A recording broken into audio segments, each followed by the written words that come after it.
Eu sou Vitória Gornostaeva, a guia certificada de Moscou, e hoje gostaria de falar em nosso encontro ao vivo sobre a história do metrô de Moscou. Bem-vindos para os nossos seguidores. Hoje tenho uma convidada especial, que é minha colega Maria Bassova, também guia certificada, mas além disso professora da Universidade Estatal de Moscou. Professora, não, desculpem, graduada da Universidade Estatal de Moscou, professora de português,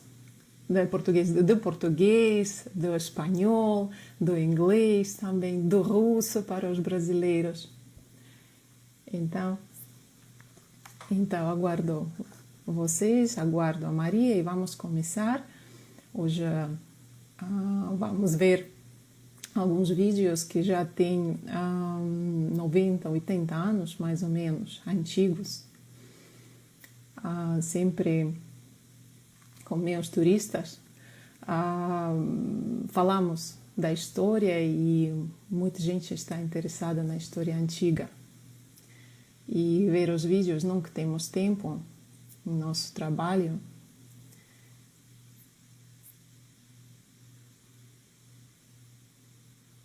Olá, Priscila.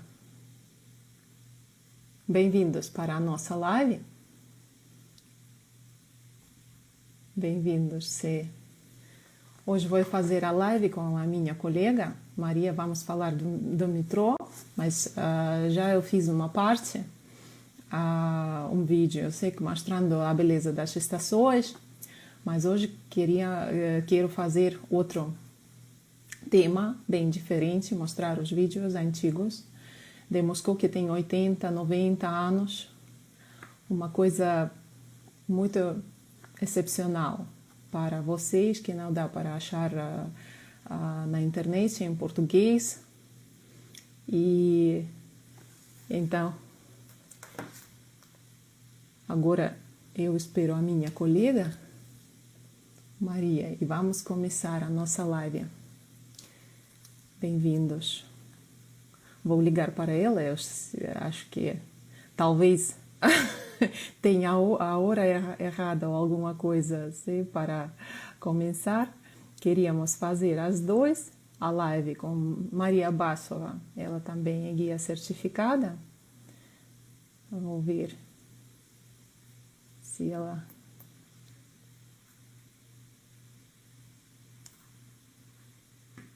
está demorando. Simplesmente, Maria, bem-vindos, já queria ligar para você. Somos pouquinhos. Você tem horário diferente. Então, queria ligar já. Oi, tudo bem? Ótimo, ótimo. Eu achei que você queria começar uma hora mais tarde. Pode ser. Quer que eu saia e volte mais tarde, Vitória? Tudo bem? Sim, tudo bom, mas acho que podemos começar porque simplesmente podemos começar porque nosso horário Legal. foi anunciado e por isso, mas sabe que a coisa é a seguinte, que nesse Instagram eu tenho mais de 1 hora, é surpresa, é surpreendente, porque em outro Instagram eu não posso falar mais de 60 minutos, nesse 80, 85, ou seja, posso ficar todo dia. Será que a gente tem tanto material para falar durante 1 hora e meia? Bom, porque a gente já falou aqui 5 minutos e acho que com esse ritmo sim que vai poder falar 80 minutos ou mais. Bom, eu vou dar volta da minha câmera e vamos continuar a falar deste tema. Eu já disse para as pessoas que vamos ver os vídeos que têm 80, 90 anos, são bem antigos, e isso é interessante porque nunca trabalhando com nossos clientes temos tempo para mostrar esses vídeos, porque estamos na rua, verdade. Neve, frio, chove, horário, Kremlin, que é sempre hora. E muita coisa que a gente quer dizer, né? Sim. Muita coisa que precisamos de contar. Sim, então eu dou volta da câmera, como fazer um segundinho. Acho que é assim, desse jeito posso fazer e vamos ver aqui uma pequena introdução para ver como funciona a câmera. É uma pequena introdução. Hoje vamos falar do metrô de Moscou. Dos Vemos palácios aqui dos subterrâneos palácios de Moscou. e como faziam esses palácios subterrâneos. As ideias do metrô apareceram há muito tempo, sei, queriam fazer os primeiros projetos por cima da terra, e aqui vemos uma coisa bem estranha, os trens vão pelas pontes bem altas na rua, sei. Bom, uma imagem da Torre de Salvador, da Praça Vermelha, porque primeiro queriam passar os trens por cima, pela superfície da cidade de Moscou, e fazer uma estação de metrô atrás da Catedral de São Basílio. Então, vimos esse primeiro projeto. Eram bem estranhos. A cidade tinha vários. Bom, esse é o vídeo original do ano 1908, eu acho, onde podemos ver como era Moscou naquele tempo. Imaginem com essas pontes. Já tinha metros das cidades como Paris, por isso vemos a Torre de Eiffel, por exemplo. Aqui em Londres também já tinha metrô. Nova York. Moscou não, mas tinha cada vez mais e mais pessoas chegando para a cidade. É verdade. Fluxo grande de população indo para a capital. Certo. E no dia 6 de janeiro do ano 1931, a cidade parou totalmente. Aqui vemos um plano. Colapso. Foi o colapso. Aqui vemos um dos projetos da construção do metrô, acho que da empresa Siemens, exatamente. Aqui vemos essa marca da empresa Siemens. Queriam fazer 80 estações, muitos quilômetros do metrô, mas não fizeram nada. Porque o país nosso não tinha dinheiro, a União Soviética não tinha dinheiro, simplesmente. Então, mas o projeto foi bonito da Siemens. Sim, foi muito, muito lindo. E o que queriam fazer? Queriam fazer algum outro transporte, porque Moscou tinha somente os bondes e as carruagens. Exatamente, bondinho. Acho que ônibus também tinha alguma coisa parecida, né? Certo? E charrete, né? Sim, charrete. Mas cada vez mais e mais pessoas chegavam. E no dia 6 de janeiro do ano 1931, toda a cidade parou num engarrafamento grande. Ninguém foi para nenhuma parte. Não funcionavam os ônibus, o serviço de carruagem para as fábricas. Totalmente parado todo. Nem médicos podiam chegar a sua... Ninguém mesmo. Nem professores. Todos foram parados num engarrafamento grande. Podemos ver como era Moscou. Bom, isso é uma aldeia. Não, é Moscou, gente, desculpem. Porque muita gente vinha para a cidade de fora. Vale a pena dizer que como Moscou lotou, Moscou recebia muitas pessoas vindo de fora, que vinham das outras regiões da Rússia morarem e trabalharem em Moscou, mas já não tinha habitação lá dentro, então viviam nos subúrbios e vinham dos subúrbios morarem para trabalharem em Moscou, né? Morando nos subúrbios. Aí por isso mostram... Sim, por isso mostram as pessoas e muitos bondes saindo da terminal. É só bonde que era o transporte. E o poder soviético dizia: onde tem poder soviético, tem bonde. Então, bonde era o sinal de civilização, de bem-estar. Só que não ajudou, não resolveu o problema. Não resolveu o problema, e contam também o seguinte, que no verão os bondes tinham que sair cada 12 segundos, e no inverno cada 20 segundos.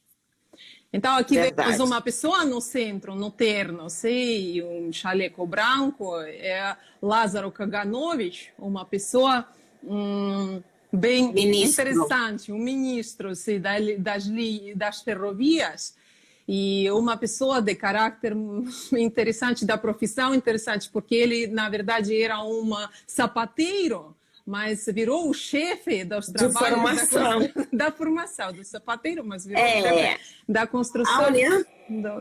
É verdade, a União Soviética deu muitas oportunidades para as pessoas de origem de classes baixas. E para o Lázaro Kaganovich era uma ótima oportunidade de virar um chefe de um transporte tão importante como o metrô.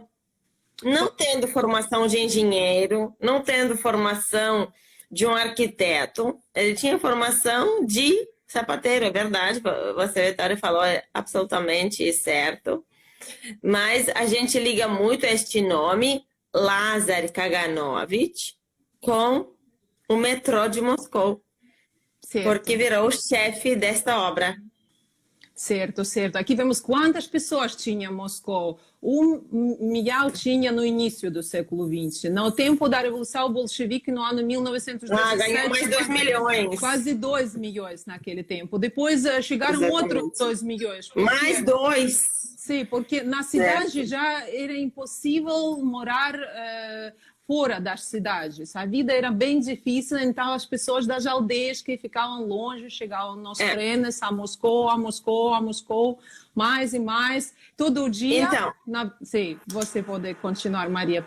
Sim. Isso, o que aconteceu, que depois da Guerra Civil, muita gente vinha para Moscou na busca de emprego e na busca, de fato, de salários para poder alimentar as suas famílias. Isso começou a acontecer logo depois da Guerra Civil.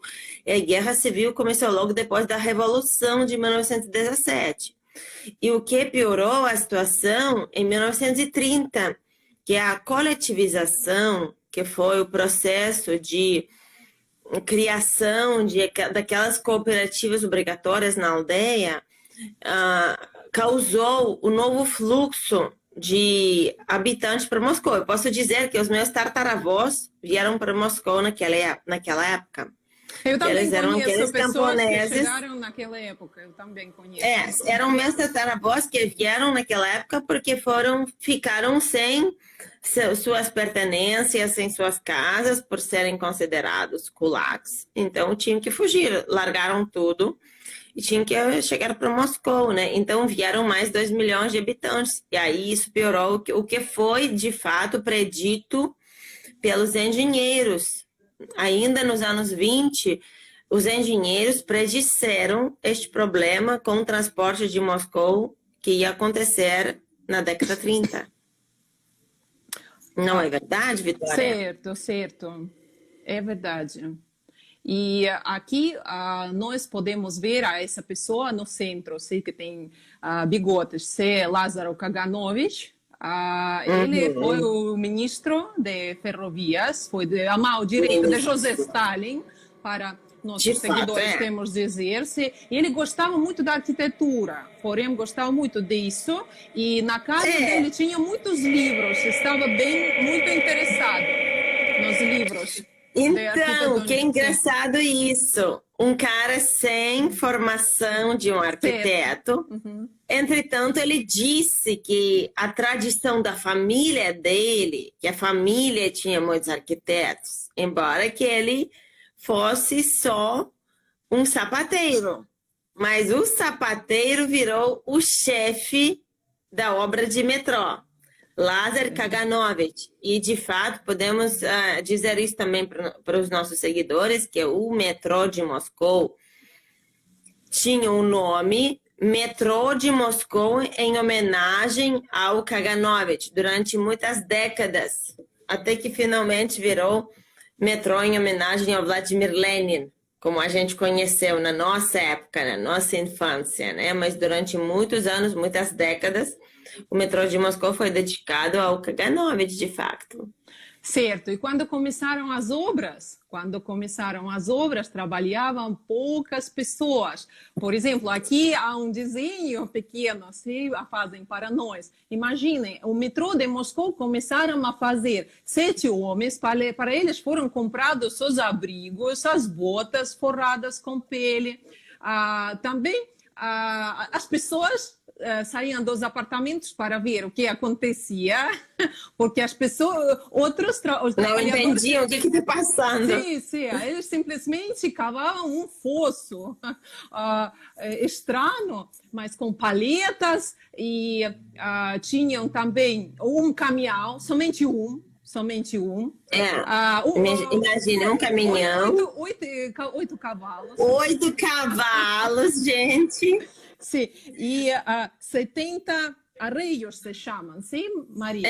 70 arreios. Equipamentos, 70 para conjuntos de equipamentos para cavalo. Então, podiam trocar de equipamento para cavalo, não tinha tanto cavalo para trocar. Sim. Aí, o metrô, eles iam construir, de fato, gente com pás. Inicialmente, não tinha a ideia desta profundidade de metrô. A ideia de fazer transporte subterrâneo veio do problema que o transporte terrestre já não tinha mais capacidade de transportação. Aí a ideia era de fazer um transporte subterrâneo para descarregar um pouco o transporte terrestre, mas ainda não tinha essa ideia de transporte de alta profundidade. Aí achavam que podiam simplesmente emprestar os pás dos zeleiros dos prédios e escavar aqueles metrôs à mão. Sim. Depois mudou, não é? Certo, e um dos projetos, o mais fácil, era fazer um fosso, simplesmente como nós está mostrando essa menina, fazer um túnel lá e depois colocar os trilhos, os trens e fechar tudo. É isso que queriam, inicialmente. Mas não era possível fazer em toda Moscou essa coisa. E, além disso, o terreno era bem diferente em diferentes partes de Moscou. Sim? Então, a ideia é que, infelizmente, o subsolo, né, aquela parte subterrânea de Moscou, a qualidade do solo é que é bem diferente. Mas algumas ruas realmente aconteceu isso. Por exemplo, a rua Kropotkinska, perto da Catedral do Cristo Salvador, realmente essa rua ela foi aberta totalmente, foi exatamente do jeito como foi mostrado agora no vídeo que o metrô foi construído. Só que não deu para fazer desse modo em toda a cidade de Moscou, porque tinha solos, de fato, pouco apropriados para a construção de um transporte subterrâneo, não é? Sim, certo. E vemos aos engenheiros como estão trabalhando. Então, primeiro os engenheiros, eles fizeram todo o projeto do metrô, eles elaboraram um projeto bem inteligente, bem sofisticado, bem lindo. Só que o que aconteceu? Será que foi aprovado este projeto desde o início, Vitória? Não, o projeto não foi aprovado desde o início tinham vários problemas. E, além disso, não sabiam como baixar para essas profundidades e precisavam de uma escada rolante, mas custava muito, muito dinheiro, mas para Stalin era uma coisa bem normal. Nossa, mas escada rolante para a época era como se a gente dissesse hoje teleportação, algo assim, milagroso. Escada rolante. Exatamente. Escada rolante era um milagre. Escada rolante era algo futurístico, algo absolutamente incrível. Vemos como faziam uma novidade total. O metrô faziam os mineiros da Ucrânia, com a técnica que usavam... Que faziam minas. Nas minas. Exato. Também. Do mesmo jeito trabalhavam também. Esses vídeos, gente, são originais. Nós não inventamos nada com Maria. Simplesmente estamos comentando. Os vídeos são filmação histórica. São filmagens históricas. Não é uma... De fato, não estamos inventando, é verdade. São vídeos documentários históricos da construção de metrô. E vale a pena mencionar que os primeiros metrôs, as primeiras estações, os primeiros túneis, foi construído tudo à mão. Sistema de construção de minas comuns. Ou seja, eles usavam martelos, às vezes martelos pneumáticos, às vezes usavam explosivos para explodir um pedaço de terra, né, quando foi extremamente duro, e usavam depois carris e trilhos para tirar a terra, levantavam com os mecanismos mais simples de levantamento o solo para cima e desse modo construíram primeiros metrôs. Então foi feito à mão o primeiro metrô com aquela profundidade que temos. Gente, agora estamos vendo água no túnel do metrô, e isso porque as pessoas sabiam que ficava na profundidade de 15 metros embaixo da terra, mas ninguém sabia que estava na profundidade de 30 metros. Alguém pensou, bom, lá deve ser a terra firme. E quando começaram a fazer as obras, o que estamos vendo agora? O rio entrou, era água, muitas águas subterrâneas. Águas subterrâneas, sim. Então, isso que estamos vendo agora. Água subterrânea, entrando ao metrô. Era impossível trabalhar com paleta já nessas condições tão especiais. E então precisavam outro mecanismo e foi achado, na verdade, tecnologia. Em Londres. Em Londres foi achado depois na União Soviética, em 2 meses fizeram a cópia e foi resolvido esse problema. Vamos ver depois esse mecanismo, esse aparelho, em poucos minutos. Sim? E na verdade o que faziam primeiro? Tudo faziam embaixo na terra, os suportes eram de madeira, então quando entrava muita água quebrava tudo, até que a praça que estava em cima podia se destruir completamente. A praça que estão mostrando é a praça central de Moscou, é a Praça Lubyanka, onde fica o prédio da KGB atualmente. Sim. Agora vemos esse aparelho. Como chamá-lo, Maria? Você me ajuda? Como você diria? Como se chama esse aparelho? Se você me disser em russo. Eu tento explicar como um escudo que faz caminho, não? Mas isso palavra por palavra, traduzindo as palavras russas. Mas escudo de caminho? Escudo de caminho, mas isso é bom mostrar, agora vamos ver, então. Porque isso também era uma coisa como fazer um avião subterrâneo, mas em Londres já foi usado no ano 1874, fizeram patente e, na verdade, embaixo do rio Thames, em Londres, fizeram no ano 1825 esse túnel, usando esse mecanismo que é... De fato, eram suportes, né? Eram suportes de ferro, né? Não, é outra coisa, um pouquinho diferente. Agora, vocês podem ver, essa coisa é redonda, tem várias partes, vários segmentos, fragmentos divididos. Nas partes laterais, agora eu mostro mais perto, onde está a menina, sim? Podemos ver. Aqui podiam colocar a prisão especial. Então, essa prisão não deixava entrar nem a água, podia proteger a pessoa trabalhando na parte central. E desse jeito, podiam tirar o terreno da parte do túnel, futuro túnel. Escavadeira. Não é bem escavadeira, não. Obrigada pela ajuda, mas não é escavadeira, não. Com certeza. É aquele sistema que vocês estão vendo. É aquele sistema que permite proteger os funcionários que estão trabalhando na construção do metrô, protegendo, no primeiro lugar, das águas subterrâneas. Estão carregando carris, que vocês estão vendo, né? Estão colocando terra manualmente, trabalho manual. Então, o metrô de Moscou foi feito manualmente. Isso é muito importante. Linha, exatamente. Primeira linha vermelha. Quem já esteve ou ainda pretende visitar o metrô, a primeira linha construída era a linha vermelha. Então, ela foi feita praticamente todinha manualmente, desse jeito, como está sendo mostrado no vídeo. Sim, com macacos hidráulicos. Aqui também temos o que chamaram de tatuzão. Será, Victoria, que era tatuzão? Eu não sei o que é tatuzão, Maria. Nem eu.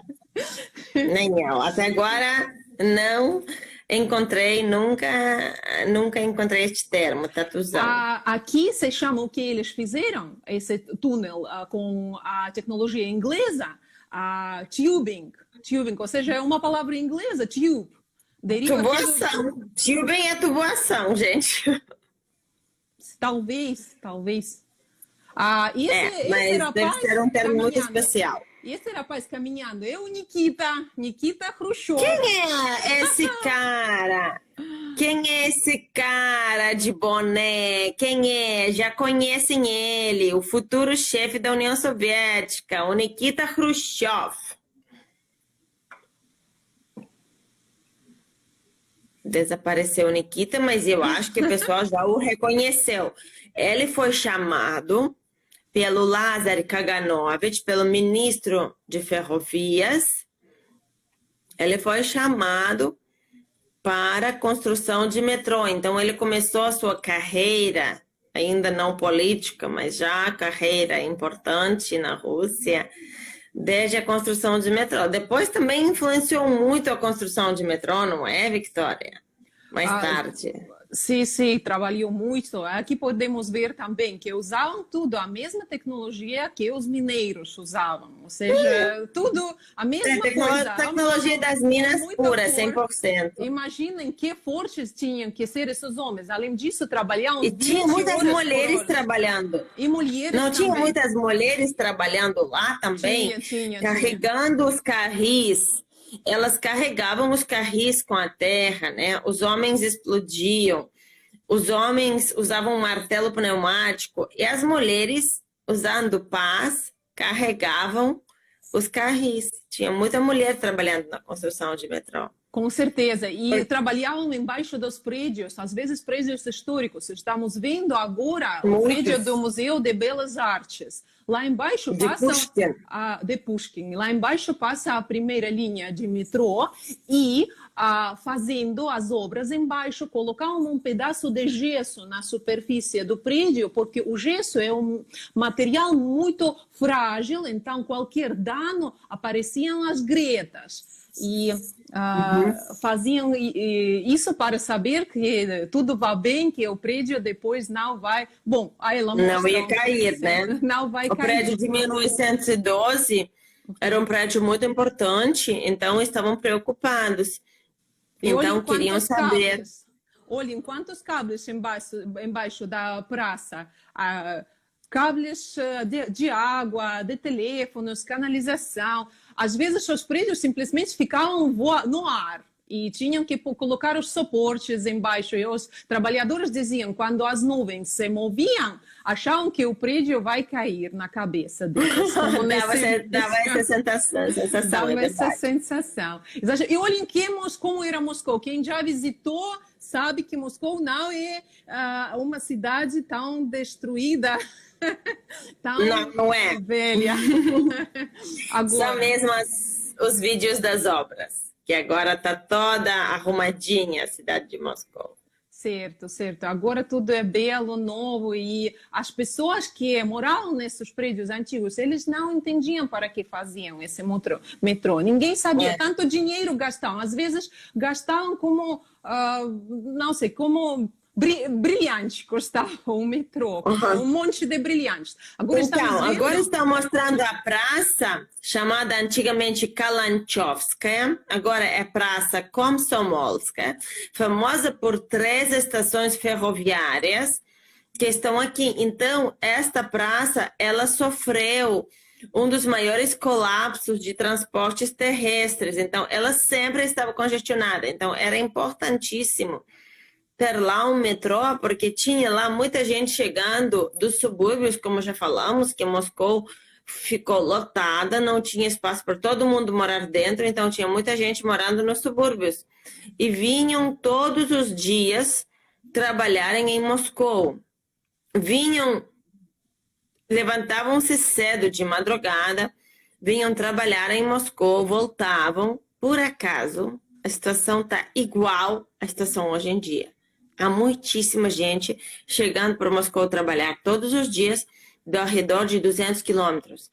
Só que na época da década 20 e 30, quando o metrô foi construída, para as pessoas era completamente inadequado, era uma coisa muito não habitual. E há uma história de uma mulher que se suicidou, se enforcou e deixou um recado. Fiquei muito, tipo assim, eu fiquei farta de acordar, de ter que acordar cedo, porque as pessoas passavam a vida viajando. Vamos ler aqui o comentário, Beth. O tatuado é o nome popular do túnel Boeing Machine MA. Sim, existem vários machines. Oi, Vitória, você apareceu? Legal! Sim. Desde a milhares de toneladas, máquina de hoje, apenas para esclarecer. Muito obrigada, muito interessante essa informação, Beth. Obrigada, sim, muito interessante a informação. Eu agora parei nosso vídeo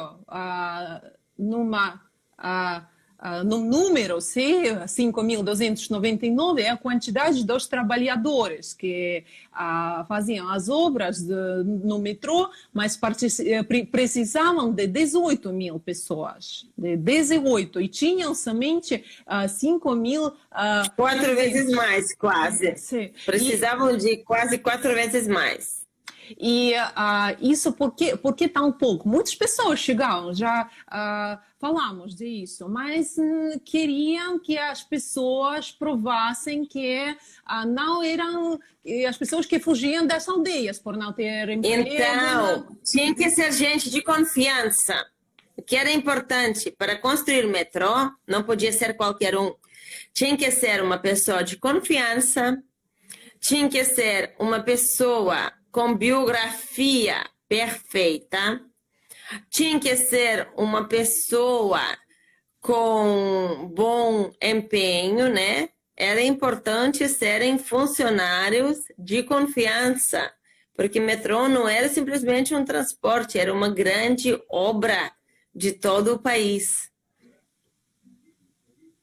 Exatamente, qualquer pessoa não podia fazer. E agora estamos vendo como estão descendo as pessoas para o metrô, como um atrativo turístico. Os soviéticos, uma vez, baixaram ao metrô, os trens ainda não funcionavam, não andavam lá.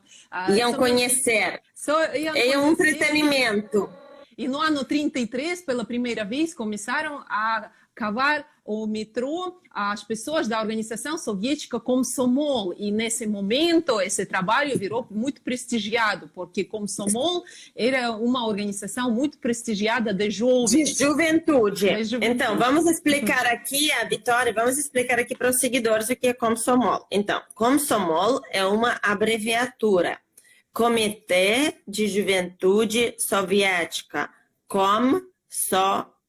Então, na época soviética, eram muito populares as abreviaturas, como quaisquer nomes.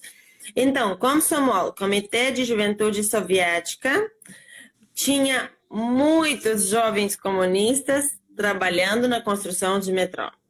E sim, os funcionários que fizeram o metrô ganhavam bem. Quer dizer, bem dentro, digamos assim, do padrão da época. Não era muito mais do que as outras profissões, mas era prestigiado. Sim, era prestigiado fazer alguma coisa para o seu país. Era uma honra fazer algo para o desenvolvimento da própria pátria. Então, as pessoas trabalhavam não pelo dinheiro, não pelo salário.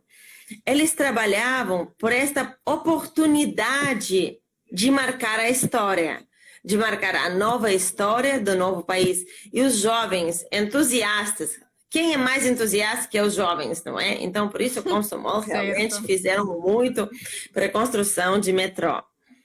Exatamente, e trabalhavam às vezes cabeleiros, pasteleiros, sapateiros. Não tinha profissão de mineiro, não tinham profissão de construtor, realmente não tinham profissão para fazer isso, mas tinham o quê? Entusiasmo, tinham grande vontade de ficar na história por terem feito algo importante.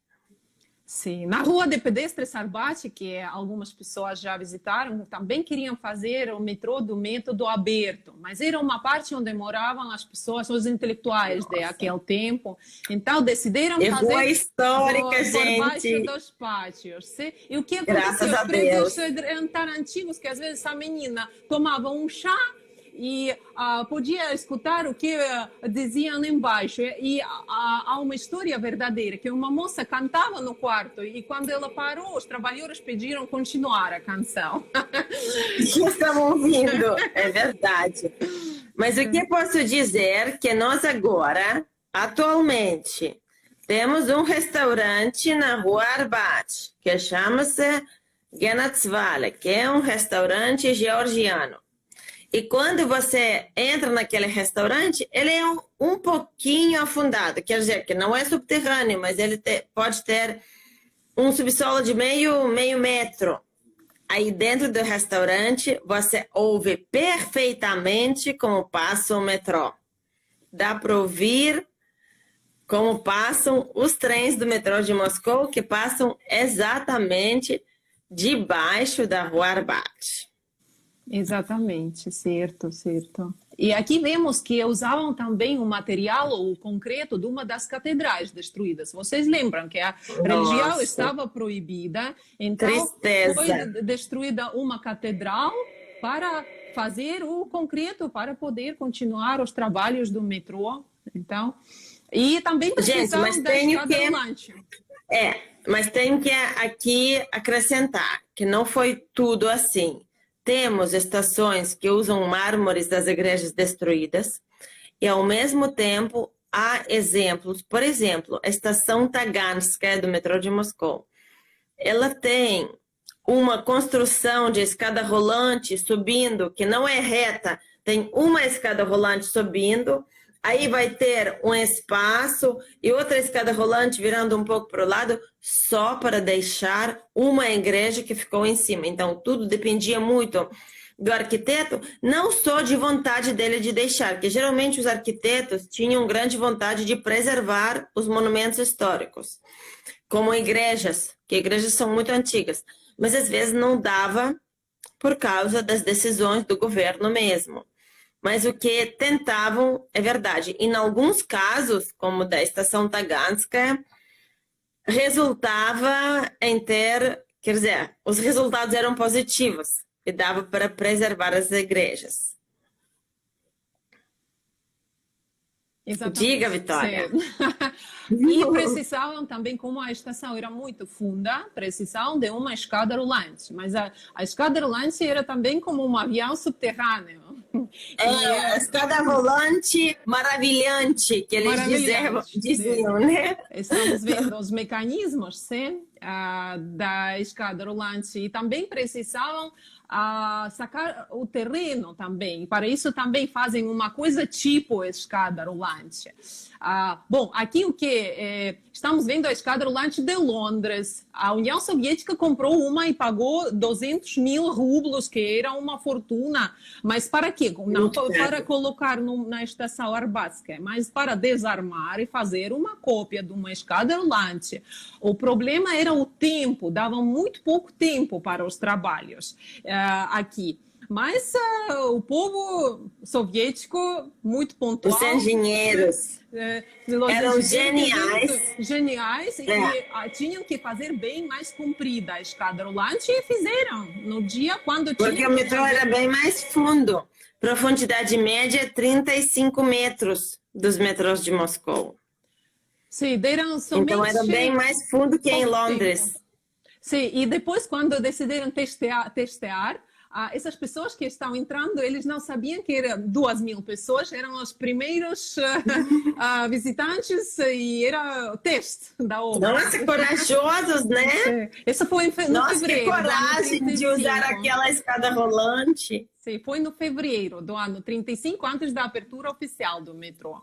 E apesar de que abriu o metrô depois, isso foi numa coisa como as montanhas russas.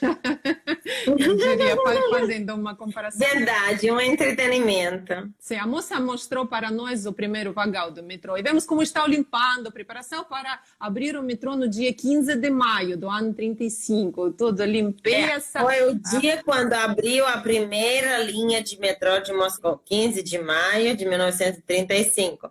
Mas, para dizer a verdade, as técnicas para a limpeza dos trens e das estações não mudaram até agora. Usam praticamente os mesmos sistemas. Os próprios trens é que mudaram. Os primeiros trens só tinham 2 vagões e, como padrão, serviam os trens do metrô da Nova York. E agora são trens de 8 vagões e não de 2 vagões, como era antigamente, em 35. Mas os sistemas de limpeza são muito parecidos, os sistemas. Além disso, os primeiros ingressos tinham 2 cores, rosa, verde. Estava escrito que esse bilhete se entrega a uma pessoa tal, trabalhador da fábrica tal. Então, em cima, na rua, vemos os prédios de Moscou. É uma cidade muito velha. Assim, que parece aldeia. Sim, uma cidade rústica. Isso é embaixo descem e acham estes palácios, gente. Acham estes palácios subterrâneos. Esta ideia chegou já no meio da construção do metrô. E isso, estes mosaicos mostram realmente a construção dos metrôs. E podemos ver que o povo que descia para os metrôs realmente sentia-se num espaço muito luxuoso. E foi feito de propósito, porque onde as pessoas viviam, o governo não podia garantir habitação luxuosa e boa para toda a população, mas podia organizar os espaços luxuosos de uso coletivo, né? E neste caso, a pessoa estava se sentindo bem homenageada, se sentia bem, se sentia importante. Então, a fidelidade para o governo aumentava, né? Então, era também propaganda muito bem feita através de arquitetura. E como sabemos, os melhores arquitetos trabalhavam para fazer as estações de metrô. Exatamente. E sabem, gente, há muitos que queriam fazer os palácios subterrâneos sempre, mas não é certo. Na verdade, nosso país, naquele tempo, a União Soviética não podia fabricar a quantidade de azulejos necessária que precisava o metrô na construção. Não tinham, simplesmente foi escolhido o mármore como material. A ideia do Lázaro Koganovich, lembra, o ministro de ferrovias, era simplesmente que a água não entre, nenhum rio entre no túnel. Proteção de águas subterrâneas. Não falavam de nenhum palácio. Simplesmente um lugar seguro, sem água, limpo e já. Mas depois decidiram fazer essa parte central, que são as salas lindas. Porque onde os trens, essa parte é sempre redonda, é o túnel. É redondo, na verdade, apesar de que nós vemos como quadrado aqui, mas não era assim, é uma parte redonda, e há 2 partes redondas, e onde a sala, na parte central, isso é também outro tubo, mas nós achamos que é uma praça com uma abóbada, mas embaixo de nós sempre fica um espaço bem grande. Então vemos as paredes de mármore, vemos essa beleza, simplesmente porque não tinham azulejos para todas as estações que já queriam fazer. Interessante como foi isso. Simplesmente, como fizeram esses salões? Uma vez para os arquitetos, ligou uma pessoa e disse, bom, tem que fazer a estação do metrô. O arquiteto perguntou, e como tem que ser a estação? Bela, foi a resposta, e já. E começaram a fazer o metrô belo, simplesmente. Tiveram 25 dias para fazer as estações. Quantas eram? 13 estações, ou 14 estações. A primeira linha era 13 estações, é verdade. Primeira linha vermelha. Sim, começar. E aqui vemos que eles, os arquitetos mesmos, como não conheciam como era o metrô, decidiram baixar o metrô. Isso que acharam dentro, muita água, lama, mas de qualquer jeito, em 25 dias já estava tudo pronto, já tinham estações e um projeto tinha a Abóbada Preta como lembrança de uma noite. Mas não fizeram esse projeto. Então... Graças a Deus, né? Graças a Deus, certo. Vemos como estão trabalhando as pessoas aqui fazendo as novas estações.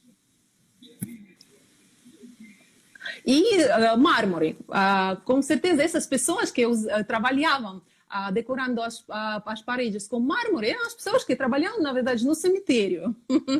Porque nossa, onde gente, faziam esses trabalhos de mármore? Somente lá naquele tempo. Então, sabiam cortar o mármore em pedaços mais pequenos no tempo muito... demorado, se rápido não podiam cortar o mármore, porque é uma pedra simplesmente que... tem que ter a pedreira, né? O Brasil deve conhecer muito bem o trabalho de uma pedreira, né? Que o Brasil produz muito mármore, né? Então, o trabalho de produção é um processo demorado, é um processo que não é rápido, que não é fácil. Certo, certo. E aí... bom, para dizer alguns dados, 25 centímetros em 8 horas para fazer um corte de mármore. Sim. E aqui vemos de novo o metrô de Londres, Tube. Eles dizem simplesmente Tube porque são 2 tubos, simplesmente. E nós temos 3. E como fizeram aqui, essa moça mostra muito bem. Esse é o metrô de Londres e nós 2 tubos e um tubo grande no centro. Desse jeito, as pessoas ficam numa praça embaixo. É um projeto bem mais caro, o mais caro que podiam fazer naquele tempo. Mas o Stalin aprovou, simplesmente. Dinheiro não era problema para a União Soviética, porque o dinheiro todo era do governo. O governo que decidia, né? O povo não influenciava nada, o uso do dinheiro estatal.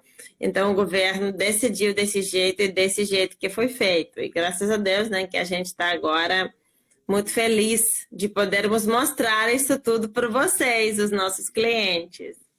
Certo, certo. Há um arquiteto muito famoso que fez 2 estações mais lindas que gostam nossos turistas. Agora estamos vendo a Praça da Revolução.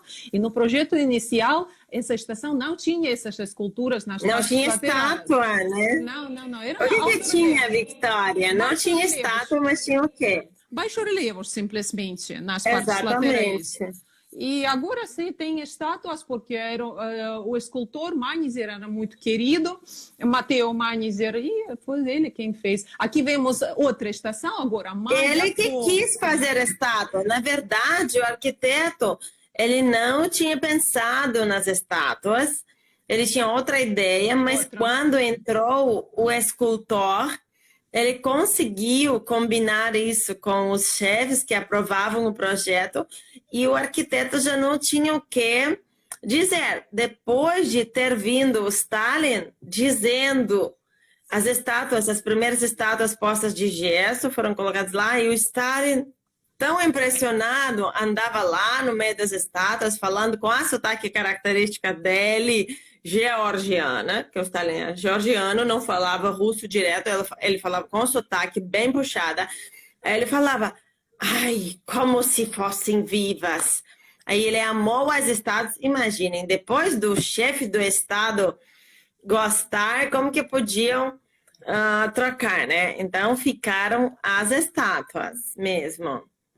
Sim, o mesmo arquiteto, eu gosto mais dos trabalhos desse arquiteto, Alexei Dushkin, por isso eu vou dizer o nome dele. Ele fez nome dele, Alexei Dushkin, exato. Fez outra estação, Mayakovskaya. Essa estação, ele acho que dormia pensando nessa estação, acordava pensando, comia. Ele nem dormia, ele só ficava pensando nessa estação, ele vivia pensando naquela estação. Interessante que no projeto dele, ele fazia todas as contas e ao lado escrevia pão, leite, farinha. No mesmo, exatamente. Tem um documento, gente, esse documento pode ser achado na internet, que é o plano da estação, um dos projetos do arquiteto Dushkin para a estação Mayakovskaya, que tem o projeto, o desenho arquitetônico, e à direita tem anotações dele. Anotações. É uma lista de compras que ele ia fazer na loja, né, no mercado. Pão, leite, farinha, não sei o que, não sei o que. Aí ele estava vivendo com isso, né? Era, de fato, o objetivo de vida do arquiteto naquela época. Sim, com certeza temos que falar de outro momento que viveu essa estação da Segunda Guerra Mundial. Mas aqui mostra o primeiro projeto, o projeto inicial da mesma estação, Mayakovskaya também, porque às vezes trocavam os projetos. Do outro arquiteto. Sim, aqui vemos como faziam as pinturas. O artista muito famoso, Deineka, fez vários mosaicos, muitos mosaicos nessa estação Mayakovskaya. No plano inicial, bom, era diferente o plano inicial, coisa das relações, porque naquele tempo a pessoa às vezes era muito talentosa, mas fazia algumas coisas boas para o país e de repente virava inimigo para o Estado. Era triste a situação. Sim, era uma situação bem triste, é muito difícil explicar como resolviam isso, que uma pessoa virava inimigo do Estado e mandavam para a Sibéria. Inexplicável, não tem motivo, não tem razão, né? Tudo simplesmente política e às vezes muita gente talentosa, muita gente que podia contribuir muito para as artes, infelizmente foi perseguida pelo poder. Mas disso a gente, infelizmente, tem que mencionar e não temos o que explicar. De fato, a estação Mayakovskaya ficou como ficou, e é a estação com as obras lindíssimas, com os mosaicos, de fato, com os pilares revestidos de aço para os aviões, feito no burô de construção dos aviões Tupolev. O engenheiro também foi perseguido. Quem conseguiu fazer, eles elaboraram uma máquina específica para produzir aquele aço com o relevo específico para a estação. Mas foi depois reprimido e não ficou na lista dos autores da estação, por mais triste que seja, né? É muito difícil para nós hoje em dia entender isso. Mas entre os nomes dos construtores de metrô, não apareceu muita gente que realmente tinha contribuído bastante, né? Que é muito importante. Certo, Maria. E com certeza temos que falar de outro período muito importante da nossa história, da Segunda Guerra, quando essa mesma estação Mayakovskaya era um bunker. Vemos as pessoas descendo. No primeiro dia, quando foi a sirena, as pessoas escutaram a sirena, baixaram 500 mil pessoas ao metrô e podemos ver as camas, mas com certeza todos não podiam ficar na mesma sala e nos mesmos túneis fizeram como camas, é bem difícil chamá-las de camas, simplesmente tábuas de madeira foram colocadas mas dava para dormir. Aduzem uma data interessante que foi usado um vagão 60 toneladas de pregos, imaginem, 60 toneladas. O metrô para fazer pregos, para fazer de fato um pavimento nos trilhos, porque as pessoas não cabiam na parte da estação da plataforma, então embaixo nos trilhos colocavam madeiras. Praticamente todo o comprimento de trilhas foi ocupado pelas pessoas, porque nos primeiros dias desceu tanta gente que não dava para acomodar todos só na estação. Então o pessoal tinha que descer para baixo, para os trilhos, e usaram este vagão de pregos só para construir alguns suportes de madeira para as pessoas poderem se acomodar lá embaixo nos trilhos. Mas desse jeito salvaram milhares de vidas na época dos bombardeios de Moscou, em 1941. Quando os nazistas bombardearam Moscou. Moscou foi... Muita gente não sabe, eu queria enfatizar isso, né? Que muita gente acha que, como Moscou não foi invadida, mas Moscou foi constantemente bombardeada desde o início da guerra, em 1941.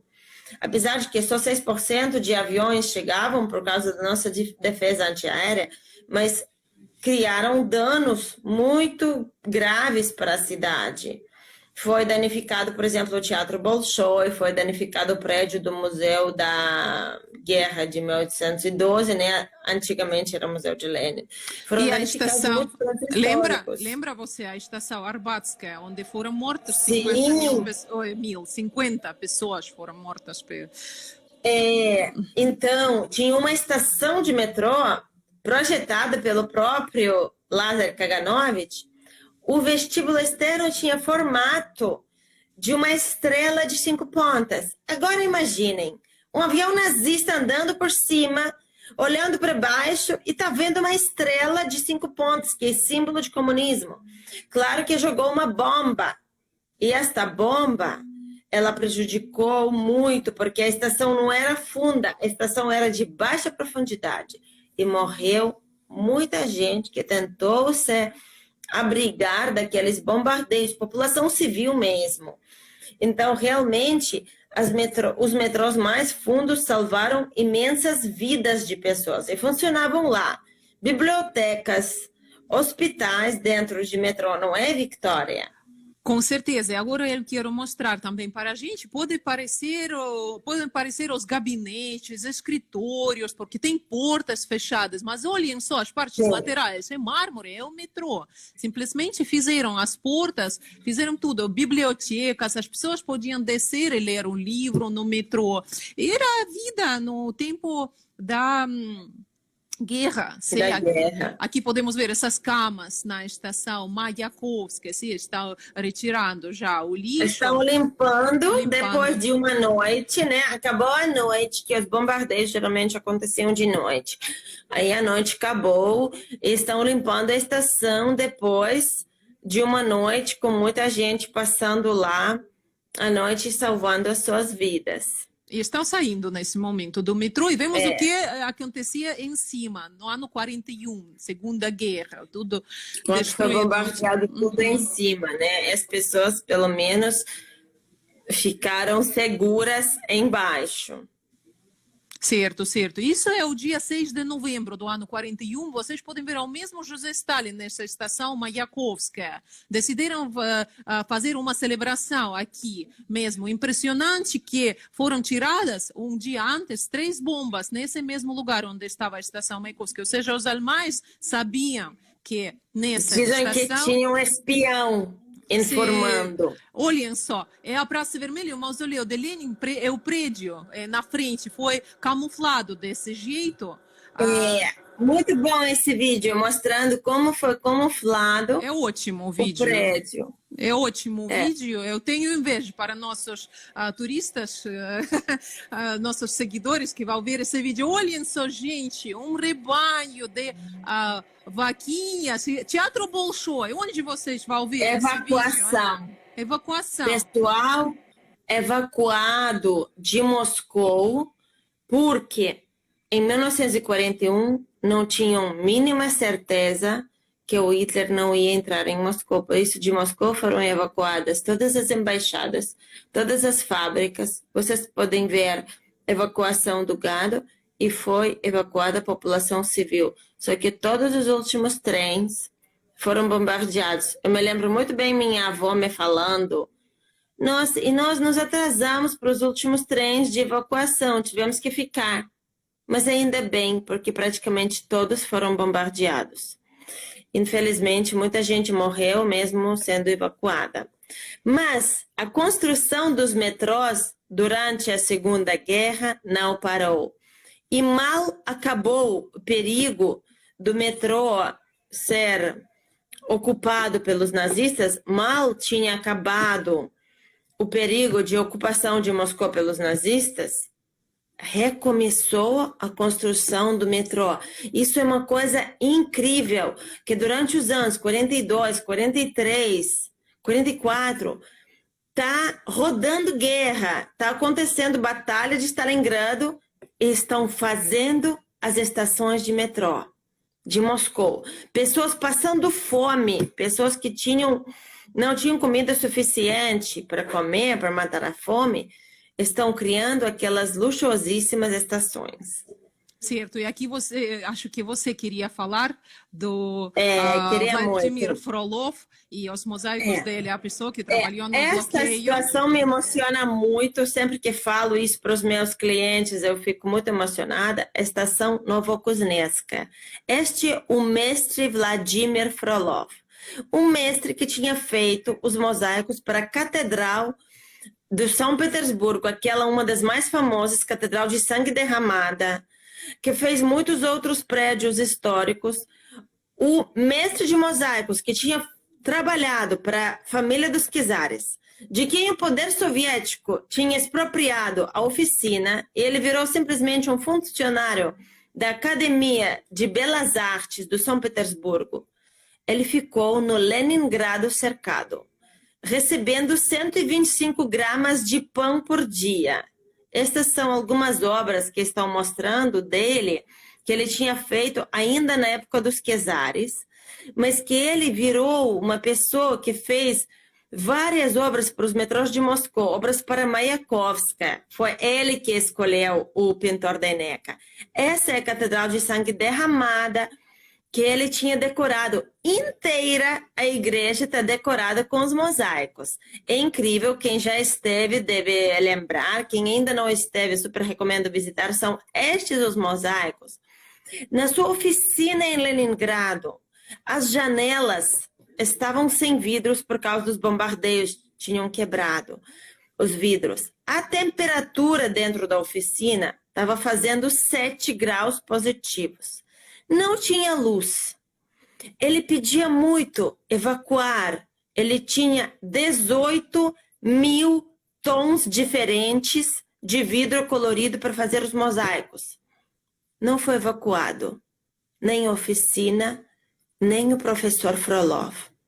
E no São Petersburgo, parado, no cerco, né, que durou 900 dias, com norma de pão de 125 gramas. É um pedacinho deste tamanho, né? Deste tamanho, gente. Um pedaço de pão fininho. Temos São Petersburgo bloqueado, gente, nesse momento. O que está acontecendo em São Petersburgo? Pessoas tentando trazer água do rio. E naquele momento, o mestre Frolov, sem luz, na sua oficina da Academia de Belas Artes, com mais 3 funcionários. Primeiro tinha 3 funcionários, depois ele ficou sozinho, porque pessoas ficam tão fracas que não podiam nem trabalhar, às vezes faleciam. Ele terminou as obras, os mosaicos para o metrô de Moscou, que agora vocês podem encontrar na estação chamada Novokuznetskaya. Nem foram destinados para esta estação, mas devido à dificuldade de fornecer outros materiais que ficaram presos nas cidades ocupadas pelos nazistas, como Dnipropetrovsk, foi alterado o projeto e as estações, outra estação, né, Novokuznetska, recebeu os mosaicos. O mosaicista, né, Frolov, ele terminou as obras em janeiro e em fevereiro de 1942 ele faleceu. Estava com 70 e poucos anos. E vocês podem achar a informação sobre isso na estação Novokuznetska e foi colocado lá recentemente, já depois de 2000, já depois da queda da União Soviética. É incrível esta situação, né? Me emociona muito. Não sei, Victoria, o que você acha sobre isso? Com certeza, com certeza. Eu acho que nós também podemos mostrar hoje, lembrar para as pessoas que já visitaram Moscou, essas estações lindas, porque já estamos terminando pouco a pouco a nossa live, mas podemos ver estas estações, palácios. Quem não visitou Moscou pode visitar. Vocês podem ver diferentes estações da linha circular, alguns têm mosaicos, outras têm vitrais. Esta estação Mayakovsky já vimos com a festa, a reunião com José Stalin, como hospital também funcionou, como casa de maternidade. No metrô nasceram 246 crianças. Então, essas todas são as estações do metrô que faziam em diferentes anos, mas tudo foi feito o que eu estou mostrando agora para vocês no tempo de José Stalin. Isso, lembramos. A estação Victoria, acho que é importante dizer que a gente oferece tour virtual, né? Um tour digital interativo. Quem quiser contratar a gente, pode contratar a Victoria, pode contratar-me a mim, que a gente está fazendo um tour interativo. A gente pode virar os seus olhos, você pode entrar em contato com a gente, nós descemos e nós levamos você dentro da sua casa, no seu sofá, com os seus parentes, que podem ficar nas outras cidades, por Zoom, por WhatsApp, por qualquer outro meio de comunicação, pode ser por Google Meet, que a gente leva vocês.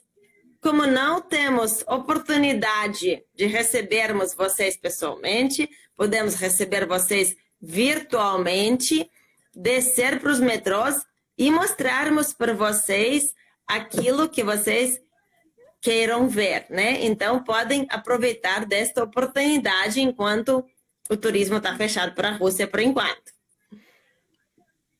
Com certeza, Maria, com certeza. E quem quiser visitar a catedral virtualmente do Salvador de Sangue Derramada, pode se dirigir a Catarina II, porque ela diz que a catedral fecha em 2 semanas. Depois de 2 semanas... Então, São Petersburgo tem um pouquinho mais de sorte, que ainda não fechou. Moscou fecharam os museus, mas o metrô que a gente, por enquanto, pode mostrar para vocês.